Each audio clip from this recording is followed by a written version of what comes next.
ज्यांच्या रौप्य महोत्सवी पुण्यस्मरणाच्या प्रत्यर्थ आपण या ठिकाणी उपस्थित आहेत ते काही सामान्य संत नव्हते. आणि अशा महात्म्याला जन्म देणारी ही भूमी सामान्य नाही. पवित्र ते कुळ पावन तो देश जेथे हरीचे दास जन्म घेते. कुलम पवित्रम जननी कृतार्था वसुंधरा पुण्यवती तेन अपार सौवित सुख सागरेस्मिन लीनम परम ब्रह्मण यस्य चेतः. ज्या भूमीमध्ये महापुरुष जन्माला येतात ती भूमी स्वर्गापेक्षा श्रेष्ठ आहे.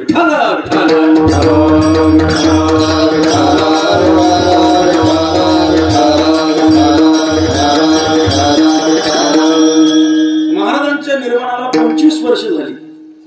महाराजांच्या जीवनाची स्मृती आजही त्यांची परंपरा त्यांचे शिष्य अनेक प्रकारे विस्तृत प्रकारे लोकांमध्ये विशद करतात. असं पावन पवित्र महाराजांचं जीवन होतं.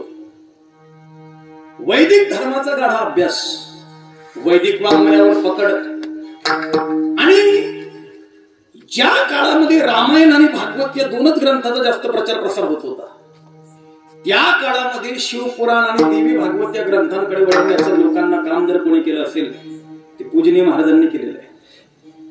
अगदी प्राचीन ग्रंथांचं चिंतन करून समाजामध्ये वेगवेगळ्या ग्रंथांचे विचार पटवण्याचं कार्य महाराजांनी आपल्या हयातभर केलं. आज जे सगळीकडे शिवपुराणाचं आणि तुम्हाला वास्तव दिसतंय या सगळ्यांच्या मागे पीठ जर कोण असेल तर पूजनीय श्रद्धेय वैकुंठवासी महाराज आहेत.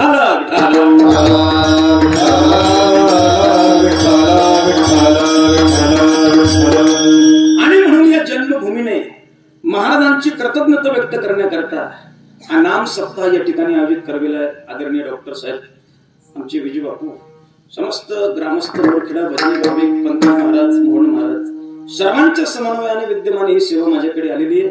6वा दिवस आहे. संतांची कृतज्ञता व्यक्त करण्याकरता अभंगी नामदेवरायांचा निवडला आहे. संतांबद्दल जर काय बोलायचं असेल तर सामान्य व्यक्तीने बोलून चालत नाही. संतांबद्दल संतांनीच बोलावं. का? कारण संतांचा महिमा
कळतो. भक्ताचा महिमा भक्ताची जाणती दुर्लभ यागती आणि कशी किंवा संतांचा महिमा तो बहुदुर्लभ शाब्दिकाचे काम नाही येते.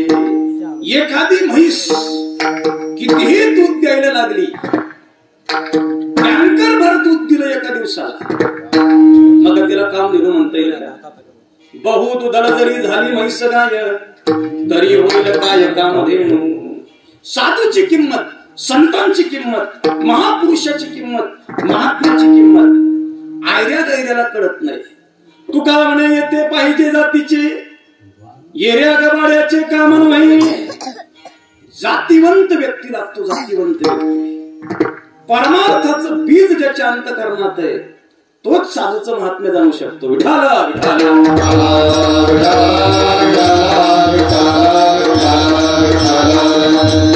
भक्त शिरोमणी नामदेवरायांनी संतांचा महिमा वर्णन केला. संतांबद्दल कृतज्ञता व्यक्त केली, कारण नामदेवराय हे मुळात संत होते. सामान्य संत नाही, सामान्य भक्त नाही. नामदेवराय भक्त शिरोमणी होते. नामदेवरायांना भक्त शिरोमणी ही पदवी कुठल्या आमदाराने दिली नाही, कुठल्या खासदाराने दिली नाही, द्रौपदी मुर्मूने पण दिली नाही. कोणी दिली? ज्ञानियांची शिरोमणी. ज्ञानदेव म्हणे तू भक्त शिरोमणी, जोडिले जन्मोनी केशव चरण. काय ना नामदेवरायांची भक्ती आहे. प्रत्येक युगामध्ये नामदेवरायांनी पांडुरंगाची भक्ती केली. प्रत्येक युगामध्ये चौयुगांचा भक्तनामा उभा कीर्तनी, पाठी मागे डोळे झाकून उभी तेजनी. जनाबाईंचा एक अभंग. कुठल्या कुठल्या युगात नामदेवराय कोण होते? हिरण्यकश्यपुरी नामा प्रल्हाद, पद्मिनी नाम माझे श्रेष्ठ दासीचे पद. कृतयुगामध्ये नामदेवराय भक्त प्रल्हाद होते. त्रेतायुगामध्ये दुसरा अवतार याचा अंगद राम भक्त, मंथरा नाम माझे भरते मारी दिलात. दुसऱ्या अवतारात त्रेतायुगामध्ये नामदेवराय अंगद होते, वालीपुत्र. द्वापारी कृष्ण सेवा उद्धव जन्मला, कुब्जा नाम माझे देवे उद्धार केला. द्वापार युगामध्ये नामदेवराय हे भगवान परमात्म्याचे लाडके लढीवाळ मित्र भक्त उद्धव होते. आणि कलीमध्ये कलित नामदेव विठ्ठल चिंतनी, त्याचे सेवेला दासी जन्मली जनी. असे परिपूर्ण भगवंताचे पार्षद भक्त नामदेवराय होते. म्हणून नामदेवरायांनी संतांचा महिमा जाणला आणि त्यांच्याबद्दल कृतज्ञता व्यक्त केली.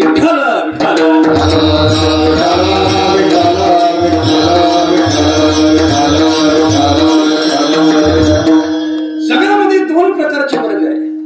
एक वर्ग आहे कृतज्ञ लोकांचा आणि एक वर्ग आहे कृतज्ञ लोकांचा. कृतज्ञ कुणाला म्हणतात? कितीही उपकार करा तरी ज्याला जाणीव नाही त्याला कृतज्ञ म्हणतात. ज्ञानोबराय म्हटले, कृतज्ञ उपकार केला, चोरा हाती व्यवहार दिला, निसुगास्तविला विसरे जैसा. कोडग्या माणसाची कितीही स्तुती करा तो जसा विसरतो. चोराच्या हातात व्यापार द्या, व्यवहार द्या, तो तशी गडबड करतो. तसं कितीही उपकार करा तरी जो विसरतो त्याला कृतज्ञ असं म्हणतात. किती उपकार करा.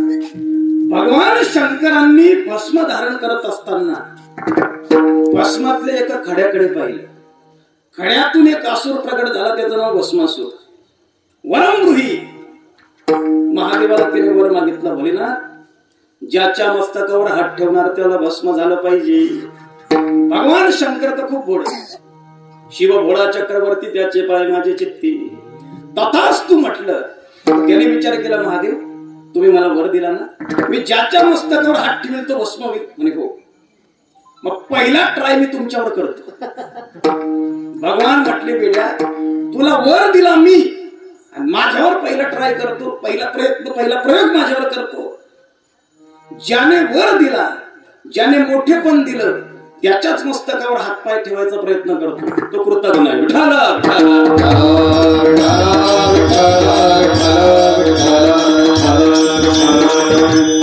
कृतज्ञ व्यक्ती कोणाचाच होऊ शकत नाही.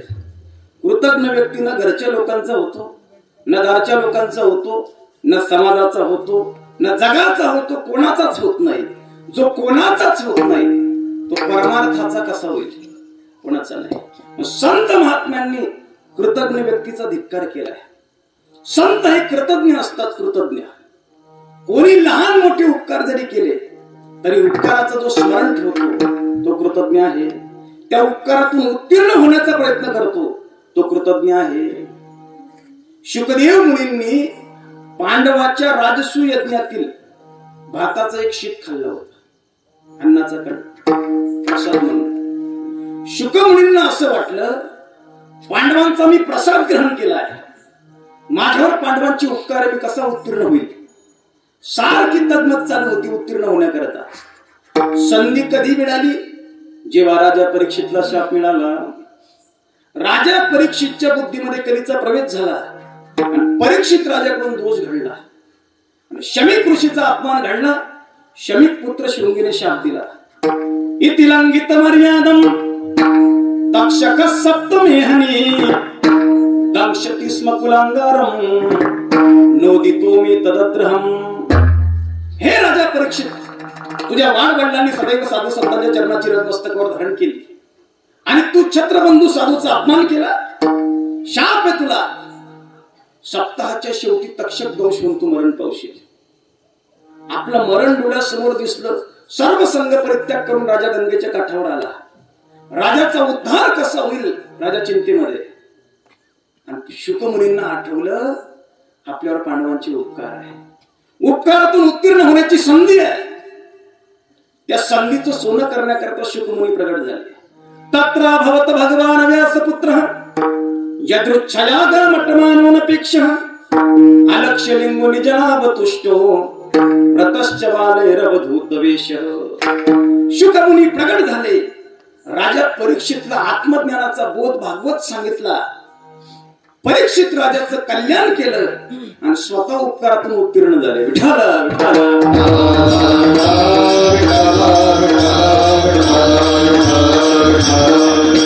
संत महात्मा कृतज्ञ असतात। थोडे जरी कुणाची उपकार झाले तरी त्या उपकारातून उत्तीर्ण होण्याकरता सायास करतात। नामदेवरायांच्या जीवनावर खूप उपकार आहेत। नामदेवरायांना कच्च मडकं ठरवणारे पण संत, आणि नामदेवरायांना बोध देऊन पक्क मडकं करणारे सुद्धा संत आहेत। एक सामान्य भगवत भक्त एका महाभक्त शिरोमणी पदावर आरूढ जर कोणी केला असेल तर संत महात्म्यांनी केला। हे उपकार नामदेवरायांना आठवत होते आणि म्हणून या उपकारातून उत्तीर्ण होण्याकरता नामदेवराय कृतज्ञता व्यक्त करतात अभंगाच्या पहिल्या चरणात। माझे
माय बाप साधू संत जन माझे जीव प्राण अंतरीचे। नामदेवराय म्हणतात साधू संत जन जे आहेत ते माझे मायबाप आहेत, माझे जीवप्राण आहेत, माझी अंतरीचे आहेत। एक संतांना मायबाप म्हटलं, संतांना जीवप्राण म्हटलं आणि संतांना अंतरीच म्हटलं। तिघांमध्ये एक विशेषत्व आहे। संतांना मायबाप म्हटलं कारण संत सांभाळ करतात, संतांना जीवप्राण म्हटलं कारण नामदेवराय म्हणतात मला फक्त संतच आवडतात, आणि संतांना अंतरीचं म्हटलं कारण जीवाचं खरं हित फक्त संतच करतात. या 3 गोष्टी लक्षात ठेवा. साधू संत जन कोणी सामान्य नाही. माझे मायबाप आहेत, माझे जीव प्राण आहेत, माझे अंतरीचे आहेत. संत कोणाला म्हणावं हे कळणं खूप गरजेचं आहे. ज्याला आपल्या स्वरूपाचं ज्ञान झालं आणि जगाचं वास्तव ज्ञान झालं तो खरा संत आहे.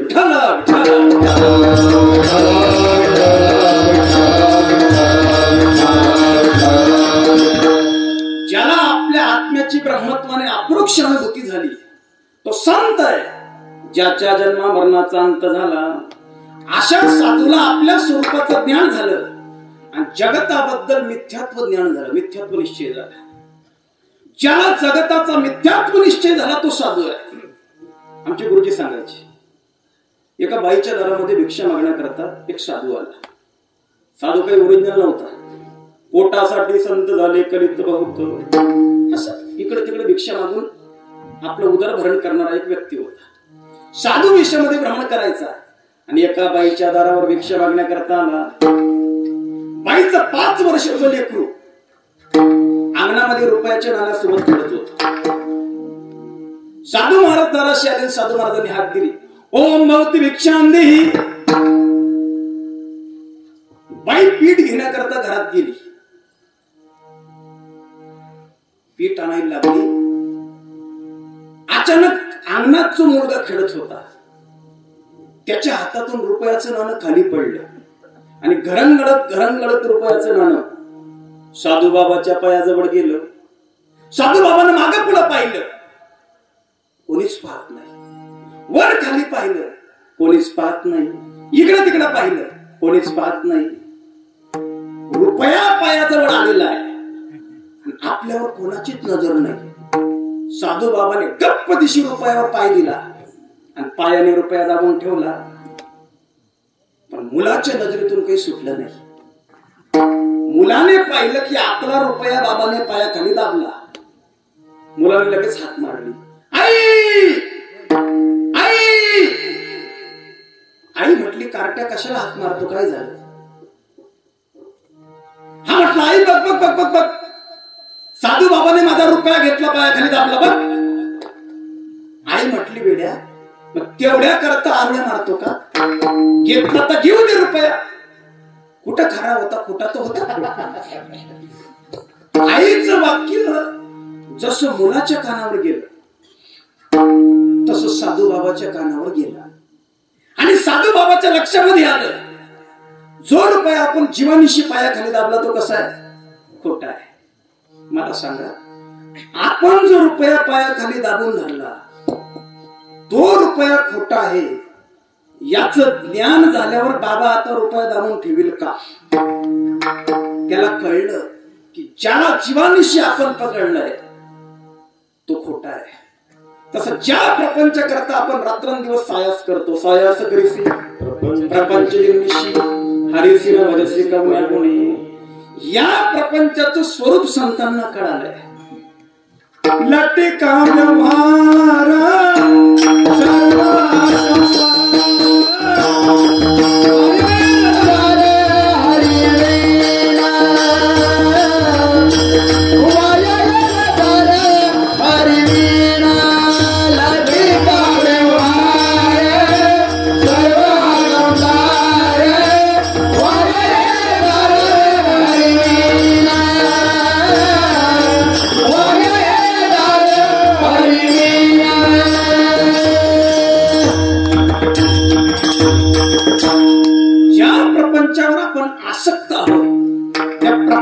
स्वरूप संतांना कळालं. लटिका व्यवहार सर्वा संसार वाया धार हरिविण.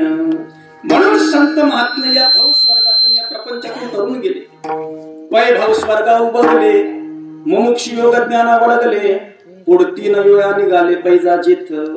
असे जे संत जन आहेत, साधू जन आहेत, ज्यांना प्रपंचाच्या मिथ्यत्वाचा निश्चय झाला, आत्मस्वरूपाची अप्रोक्ष अनुभूती झाली, जे स्वतः तरले सतरती सतरती सुलोकांस्तारयती, असे जे साधू संत जण आहेत, नामदेवराय म्हणतात ते माझे मायबाप आहेत. संत माझे मायबाप आहेत. संतांना मायबाप का म्हटलं लक्ष देऊन ऐका. संत 3 गोष्टी करतात आणि मायबाप पण 3 गोष्टी करतात. मायबाप लेकराला हिता करता जागवतात. एक, मायबाप लेकराला शिकवतात आणि मायबाप लेकराला समजवतात, सांभाळतात. संत सुद्धा लेकराला, साधकाला जागवतात, शिकवतात, सांभाळतात. मग दोघांमध्ये फरक काय? मायबाप देतात ती व्यावहारिक जागृती, संत महात्मे देतात पारमार्थिक जागृती. मायबाप पोट भरायचा धर्म शिकवतात, संत महात्मे आत्मकल्याणाचा धर्म शिकवतात. उठा जागे वारे आता, जागे वारे आता, मरण करा पंढरीनाथा,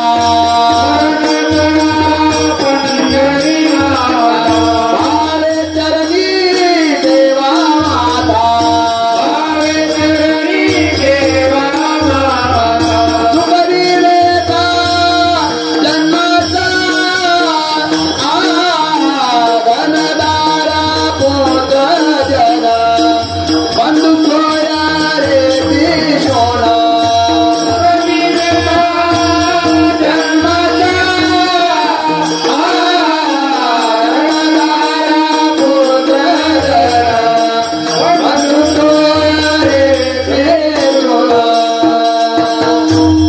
संत आत्मकल्याणाची जागृती देतात. उठा जागे भारी आता, स्मरण करा पंढरीनाथा, भावे चरणी ठेवा माता, चुकवा व्यथा जन्माच्या. जन्म मृत्यूरूपी भावसागरातून तरण्याची जागृती संत महात्मे देतात. मायबापांची व्यवहारिक जागृती आहे, मायबापांची शिकवण उदर भरण्याकरता आहे, संतांची शिकवण आत्मकल्याणाकरता आहे. आणि पुढे ऐका, मायबाप सांभाळतात, पण मायबापांच्या सांभाळण्यामध्ये तुकोबराय म्हणतात लोभ आहे. माय बापे सांभाळते, लोभा कारणे पाळते. पण संत महात्मे जे आहेत, ते संत महात्मे जे सांभाळतात ते दयेने, करुणेने व्याप्त होऊन सांभाळतात. तुका म्हणे वत्स धेनुवेचे चित्ती, तैसे मध्ये येती सांभाळीत. संत महात्मे सांभाळतात, त्यांच्या सांभाळण्यामध्ये करुणा आहे. संतांच्या ठिकाणी आपपर भाव नाही, भेद नाही, हे त्यांचं सांभाळणं विशेष विशेष. उन्हाळ्याचे दिवस असतील, उन्हाळ्याच्या दिवसामध्ये जर 2 पोरं उन्हात खेळत असतील, 2 पोरं उन्हात खेळतायत आणि खेळत असताना आई लेकराला म्हणते, ए राम्या, अरे उन्हात नको खेळू, सावलीत मर. तो राम्या म्हणतो, आई मी एकटा उन्हात खेळतो का? तो श्याम्या बी खेळतो ना. आई म्हणते, श्याम्याला मरू दे, तू सावलीत ये.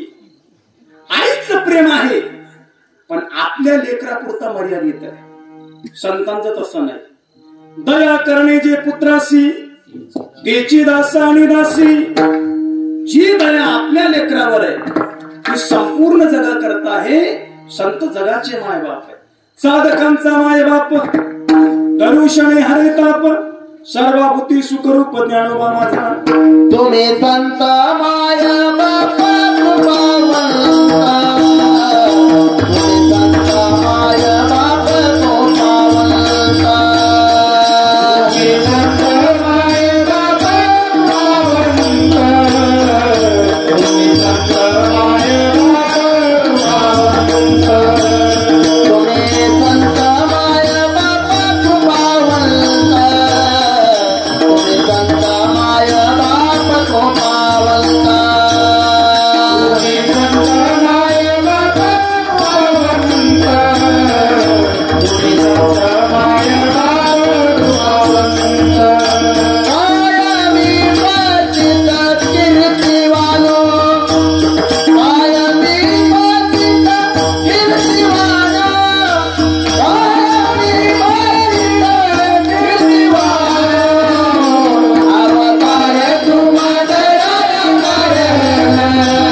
शिकवतात, जागवतात, सांभाळतात. आत्मकल्याणाचा प्रबोध करून जीवाचं जीवत्व नष्ट करून त्याला परमात्मा स्वरूपावर आरूढ करतात. म्हणून नामदेवराय म्हटले, हे जे साधू संत जे आहेत ते माझे मायबाप आहेत. फक्त मायबाप नाही, माझे जीव प्राण आहेत. संत आवडले पाहिजे बघा, संत आवडले पाहिजे, इतके आवडले पाहिजे, जीव प्राण वाटले पाहिजे. ज्या दिवशी जीवाची आवड संत बनेल त्या दिवशी जीव ब्रह्मस्वरूप झाल्याशिवाय राहणार नाही. जीवाची आवड संत बनली पाहिजे. ज्ञानोबा ज्ञानेश्वरी मध्ये म्हणतात, संतांवर कशी दृष्टी पडली पाहिजे. आत्मज्ञाने चोखडी संत जे माझी रुपडी, तेत दृष्टी पडवावडी कामिनी जैसी. एखाद्या विषयासक्त पुरुषाची नजर जशी एखाद्या कामिनीवर पडते, तसं संत महात्म्यांवर साधकाची नजर पडली पाहिजे, त्याचं कल्याण होणार. संत महात्म्यांचा अनुभव आपल्या जीवनामध्ये उतरावा, याच्याकरता साधकाच्या जीवनामध्ये प्रयत्न असले पाहिजे. सिद्धस्य लक्षणानी साधकस्य साधनानी भवती. असे जे साधू संत जन आहेत ते आवडीची वाटली पाहिजे, आवडीची वाटली.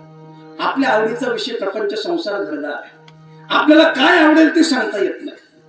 जिथं जे नाही तिथं ते शोधण्याचा माणूस प्रयत्न करतो.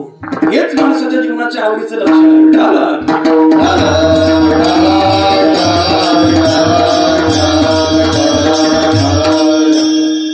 आळंदीवारीला एक व्यक्ती गेला गावाकडून. एकादशीचा दिवसभर उपवास केला. दुसऱ्या दिवशी द्वादशी पंगत दुपारी 12 वाजता त्याला वाटलं कडकून भूक लागली. 12 वाजेपर्यंत धीर काही शक्य नाही. सकाळी हॉटेलमध्ये गेला. हॉटेल मालकाला सांगितलं, मला की नाही वडा पाव दे, बटाटा वडा. त्या हॉटेल मालकाने वडा दिला, बटाटा वडा. हा खाण्याकरता बसला, याने वडा फोडला. तो वड्यामध्ये बटाटा दिसला नाही. त्याने दुकानदाराला विचारलं, का शेठ, अहो मी तुम्हाला बटाटा वडा मागितला, तुम्ही काय दिलं? म्हणे वडा दिला. कोणता वडा दिला? म्हणे बटाटा वडा दिला. आपण याच्यात काही बटाटा दिसत नाही. हॉटेल मालक म्हटलं, इकडे काय? तो तिकडच्या कोपऱ्यामध्ये बसून तो व्यक्ती काय खातोय ते बघून ये. तो गेला बघून आला. म्हणे शंकरपाळे खातोय. शंकरपाळे? हो. तुला त्या शंकरपाड्यात शंकर दिसला का? म्हणे नाही. तुला जर शंकरपाड्यात शंकर दिसला नाही तर बटाट्या वड्यात बटाटा कसा दिसणार आहे?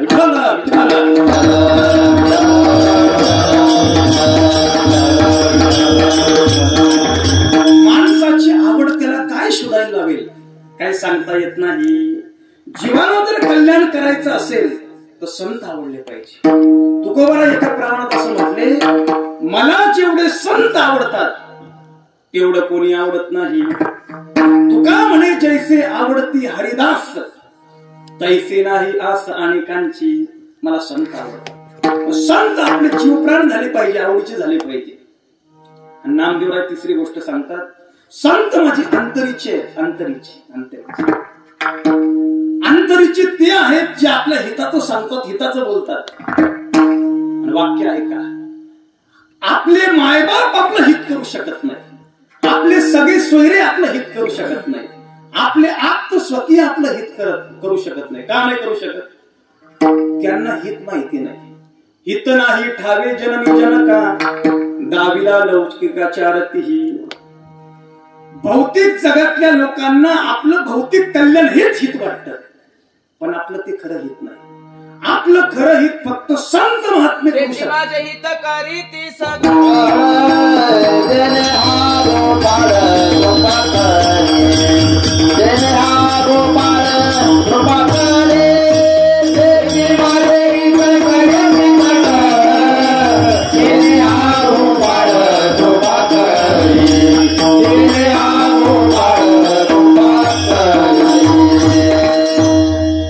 भौतिक जगामध्ये भौतिक कल्याण होणं याला हित म्हणत नाही. जीवाची वाटचाल आपल्या स्वरूपाकडे होणं याला हित म्हणतात. आकाशात फेकलेला दगड जमिनीवरच का येतो? जमिनीवरून वाहणारं पाणी खालच्या दिशेने का वाहतं? अग्नीच्या ज्वाळा आकाशातच का जातात? आकाशातला दगड जमिनीवर येतो कारण जमीन त्याचं स्वरूप आहे. जमिनीवरून वाहणारं पाणी खालच्या दिशेने वाहतं कारण समुद्र त्याचं स्वरूप आहे. अग्नीची ज्वाळा आकाशात जाते, वन्नीची ज्वाळा जैसी वाया जाय आकाशी, कारण आकाश तेज त्याचं स्वरूप आहे. तसं जीव सुखाकरता प्रयत्न करतो, सुखाकडे अभिमुख होतो, कारण सुख हे जीवाचं स्वरूप आहे. दुर्दैवाने ते आहे कुठे याचं ज्ञान नसल्यामुळे जीवाला अनंत दुःख भोगावे लागतात. याचं ज्ञान संतांना आहे. संतच आपले खरं हित करू शकतात, खरं हित संतच करू शकतात. भौतिक जग आपलं हित करू शकत नाही, कारण त्यांना हिताचं ज्ञान नाही. म्हणून नामदेवराय कृतज्ञता व्यक्त करताना म्हणतात, संत माझे अंतरीचे आहेत, संत माझे हित करते आहेत, संत माझं हित करणारे आहेत. संतांचा जगावर प्रभाव याच्यामुळेच पडतो, कारण संत महात्मे जगाचं खरं हित जाणतात. शोधून आले संत हिताहित जगाचे. हैबत बाबा कीर्तन करायचे, माऊलीची समाधी बोलायची, नामदेवराय कीर्तन करायचे, पांडुरंग नाचायचा. आम्ही कीर्तन करतो, लोक आमच्या समोर डोळे लावतात. मी असं का सांगितलं? संत महात्म्यांचा जगावर याच्या करता प्रभाव आहे, कारण संत महात्म्यांच्या हृदयामध्ये जगाचं खरं हित आहे, खरं हित आहे. अशा संतांबद्दल नामदेवराय कृतज्ञता व्यक्त करतात. नामदेवरायांना विचारलं, महाराज तुम्ही इतके कृतज्ञ होतात, या संतांनी तुमच्या जीवनात काय केलं? अभंगाचं दुसरं चरण. बाबा बाया बाबा बाया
संतांचे उपकार आहे.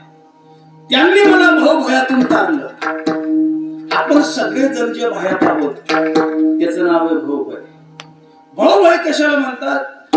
जन्म मृत्यू संसाराच्या दुःखामध्ये होरपळून निघणं, त्या दुःखाने कायम दुःखाक्रांत असणं, शोकाक्रांत असणं, याला भावभय असं म्हणतात.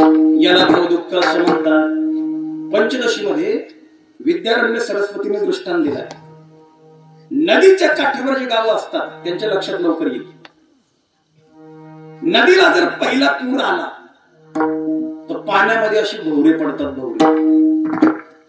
भोवऱ्यामध्ये जर एखादा किडा अडकला तर भोवऱ्याबरोबर किडा खाली जातो, भोवऱ्याबरोबर किडा वर येतो. जो वर येतो तो परत भोवऱ्याबरोबर खाली जातो. किडा वर का वर येतो? खाली गेला म्हणून वर येतो. खाली का वर जातो? वर आला म्हणून खाली जातो. जीवाला जन्म का घ्यावा लागतो? याला कधीतरी मरावं लागलं म्हणून जन्म घ्यावा लागतो. आणि मरावं का लागतं? जन्म घेतो म्हणून मरावं लागतं. पुनरपि जननम पुनरपि मरणम पुनरपि जननी जठरे शयनम इह संसारे खरुदुस्तारे कृपया पारे त्राही मरारे.